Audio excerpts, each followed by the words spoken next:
Yeah, thanks for that. Thanks for that brief introduction. So, yeah, going to obviously deliver this webinar on maximising efficiency when collecting and delivering IT equipment to home workers in the UK or abroad. I've prepared around sort of 20 to 30 minutes of content, guys, but we'll just sort of see how we get on with it. And then there'll obviously be a period at the end for any questions you may or may not have.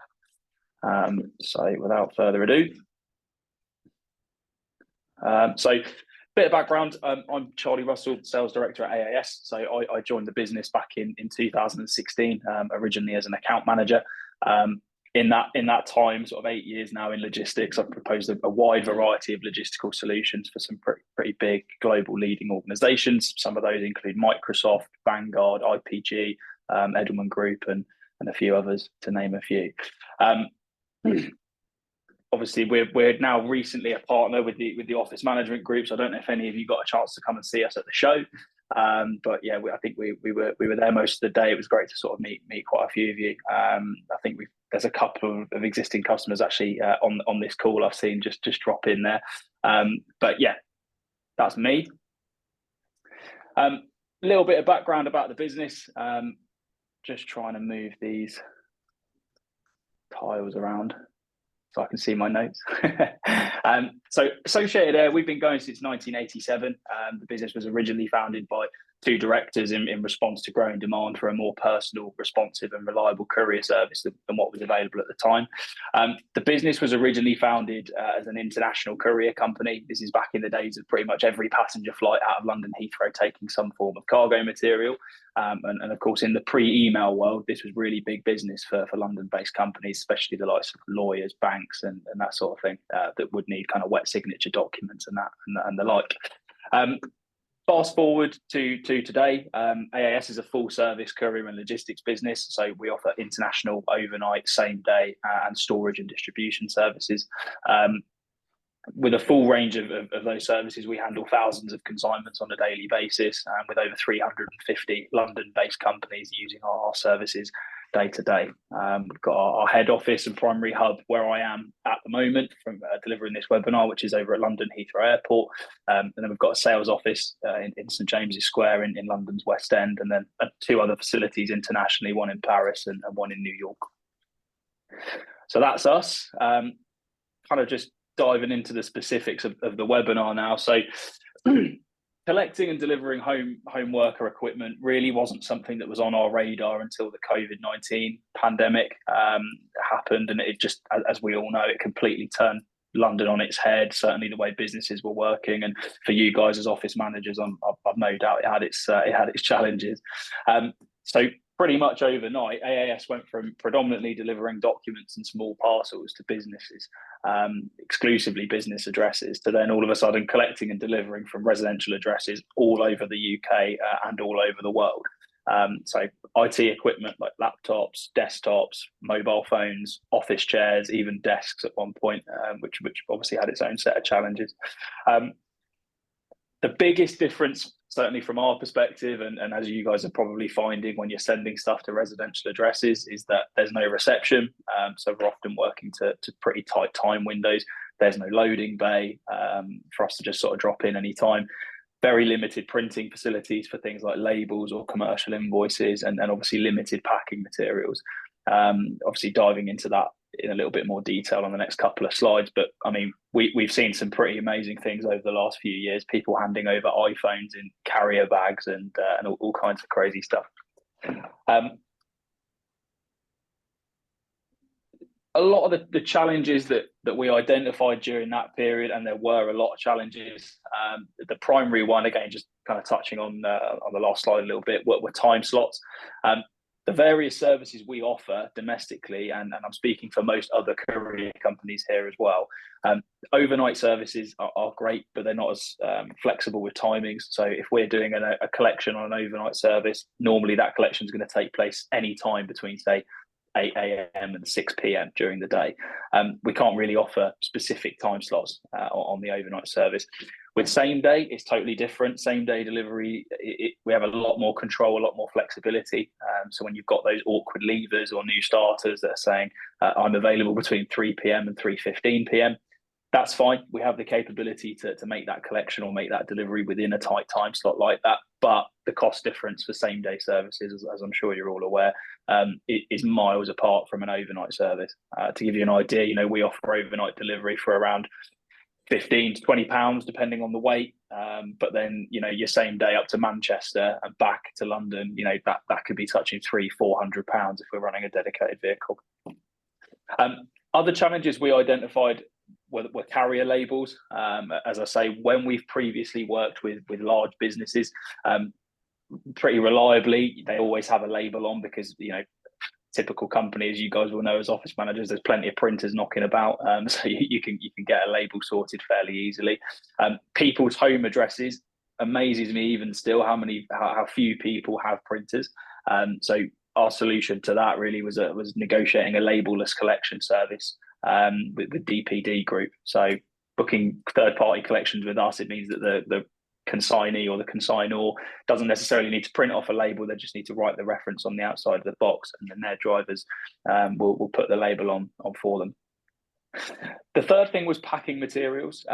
Again, I touched on it previously. We've seen some shocking stuff over the years in terms of collections and deliveries and how people have packed certain goods.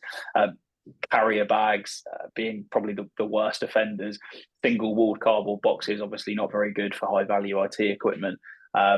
Even down to having old shipping labels on the outside of a box. When it goes through a conveyor belt, it can pick up that barcode, and then all of a sudden it's been misrouted and it's the other side of the country.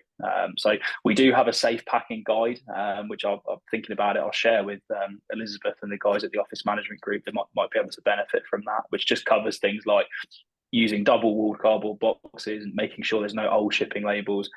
Is the box secured? A bit of a 5-point check, if you like. The fourth thing that we found particularly challenging was customers booking consignments without sufficient contact details. So quite often, if we're making a delivery anywhere in the UK, even anywhere in the world, having a correct mobile phone number and an email address can very often be the difference between us being able to successfully make a delivery within the time frame and not.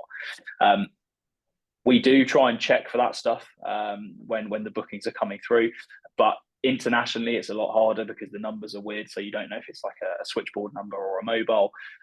So really we would ask our customers, and certainly any of you guys that are using your own preferred courier companies, always provide that information and check those contact details are right. The fifth thing, obviously I've highlighted that in green just because it's more internationally focused. Customs side of things, it kind of makes home collection delivery, it puts it in a different ballpark really in terms of complexity. Because of the customs element, all of the above things are just amplified tenfold. So things like time slots, we can run direct vehicles into Europe, but again, it's big money. Printers and carrier labels, we don't have that level of flexibility in Europe that we do domestically with DPD. So the carrier label element can be particularly difficult. You've then obviously got the commercial invoice part of it, the duties and taxes part of it. We do offer DDP services, which is delivered duty paid, where we pay all the import taxes in advance, deliver the consignment, and then invoice them back to your UK business. But as I say, the customs element throws a big spanner in the works, and that was sort of the fifth challenge that we identified with collecting and delivering equipment to home workers. So what did we do? What did we do about those various challenges, and what should your preferred courier company be doing or be offering, if you like, to make sure that you can have the same level of service for those of you that obviously aren't using us? It's essential that you're working with a partner that has access to multiple services. So quite often when we go and talk to a new customer, they'll tell us, well, we're using DPD for our overnight work, and then we're using DHL for our international, and we do a little bit of mail with Royal Mail. So that's all very well and good, but if we're running a program where we're sending lots of equipment to home workers, and you've got to really, kind of know what you're doing if you're going to manage those supplies yourself. Companies like us, like AAS, and there are other courier companies out there. This isn't obviously a sales pitch for our business. We have access to all of those carriers. So our network consists of our own fleet of vehicles in London. So we've got a big same day delivery fleet, about 12 vans of our own guys sort of uniformed up. And then wider to that, we've got the DPD group relationship for any UK overnight deliveries. We've got DHL and UPS for any international deliveries. And then Royal Mail, we don't really work with Royal Mail for a number of reasons. But again, just not to labour the point too much, but it's very, very important to work with a partner that can give you access to all of those various courier services. And then, of course, you have the benefit of one customer service team. So our guys are based here at London Heathrow rather than offshore. One invoice, even if it's international, same day or overnight, doesn't matter. It all comes through on the one invoice. And then one booking portal where you can sort of manage everything from. Second to that would be packing materials. So most decent courier companies, certainly independents like us, will offer a professional packing service. So a good case study of ours, MS Amlin, the insurance company, are a big client for us.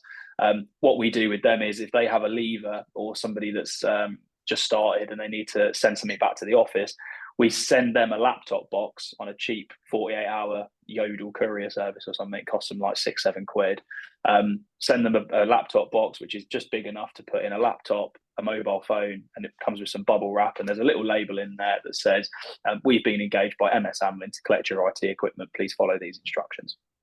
So solutions like that, you want to make sure you're working with a company that can offer those bespoke solutions and put those kinds of things in place for you. Certainly if you're working with a courier and you're working with a good account manager, they should be able to kind of ease you into those kinds of ideas rather than you guys having to do all the thinking all of the time. The third piece of this, in my view, is the labelless collection element. I don't honestly know if any of our competitors have this kind of an arrangement. I don't know if labelless collection is something our competitors offer. We offer it. It's been very, very popular. I think it's sometimes made the difference between a company choosing to work with us and somebody else because it is very, very handy. If you're doing a volume of home collections and deliveries, if you've got a fairly high turnover of staff or maybe just an enormous business with sort of 5,000-6,000 employees, there's obviously going to be regular requirement to collect stuff from people's home addresses and bring it back to the office. The labelless collection solution really takes a lot of the hassle out of it, trying to find a printer.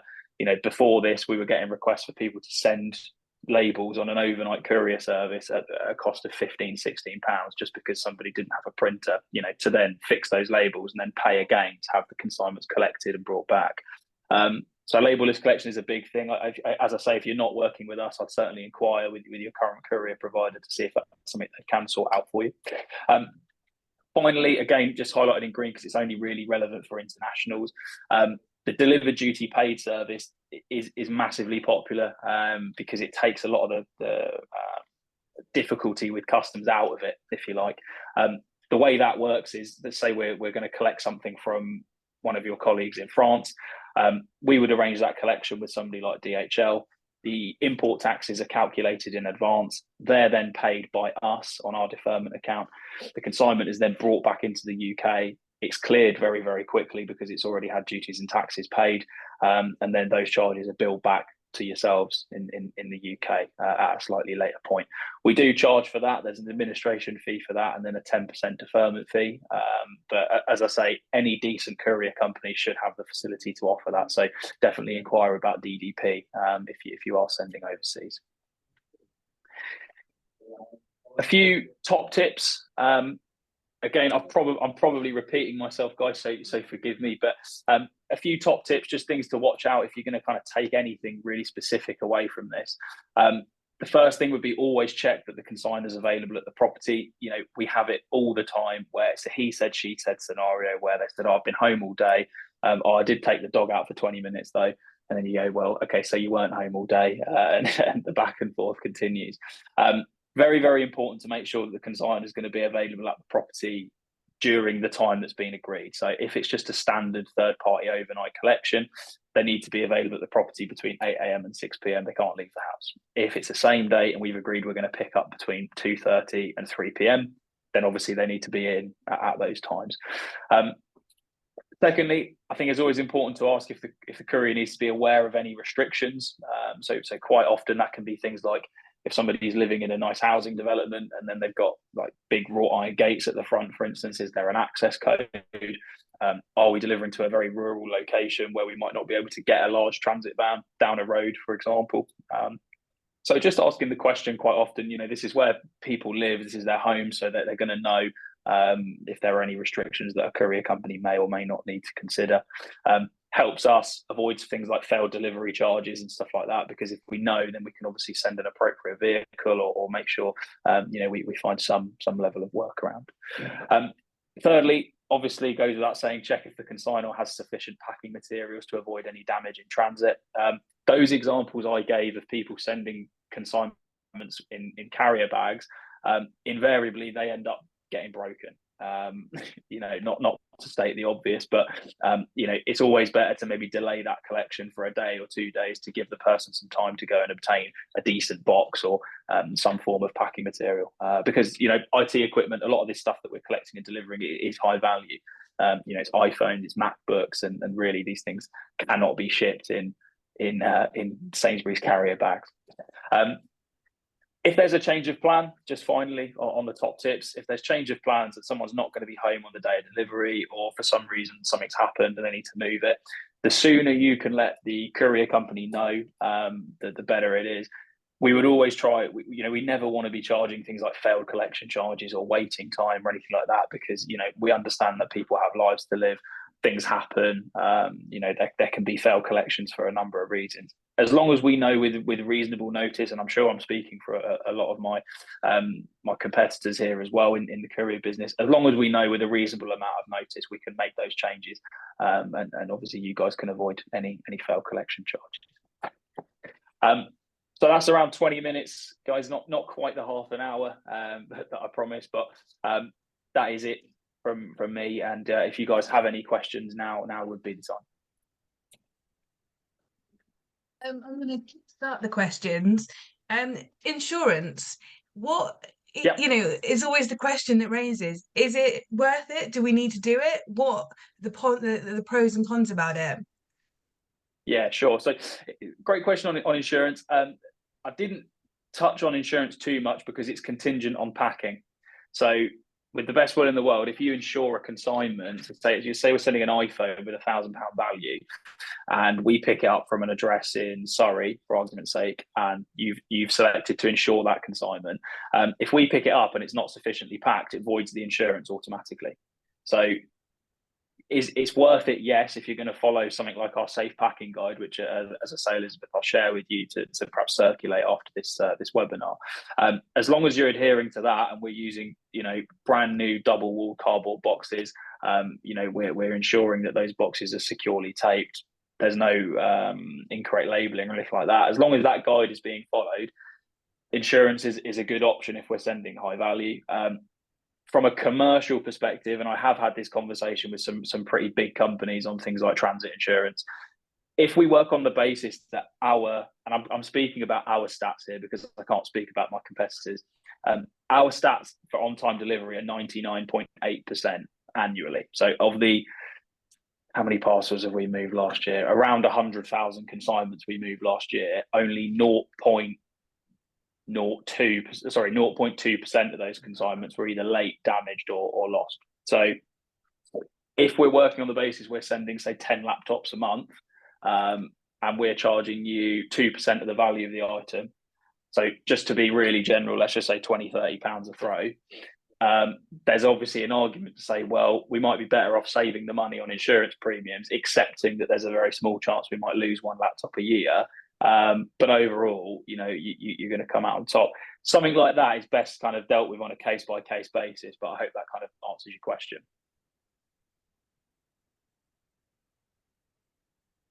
Yeah, no, that really does. Thank you. Anyone else? Any questions?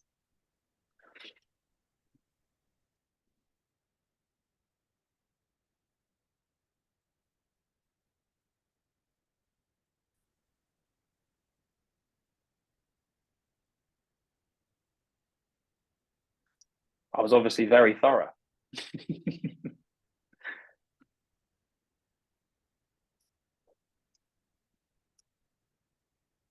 Nora, it was very useful. Brilliant. And thank you, Sam, as Well, yeah, well. like I say, if no one has any further questions, obviously, I'm sure Elizabeth will share our contact details after the webinar anyway. So if anybody does think of anything, just drop us a line. Of course, yeah. So as always, we'll put this recording together and with his slides and the sheet, and we'll send out an email for everyone that attended, and I'll put your contact details on that email. Super. Cool. So we'll have a great afternoon, and we will speak soon. Thank you. Bye. Great. Thanks, everybody. Cheers.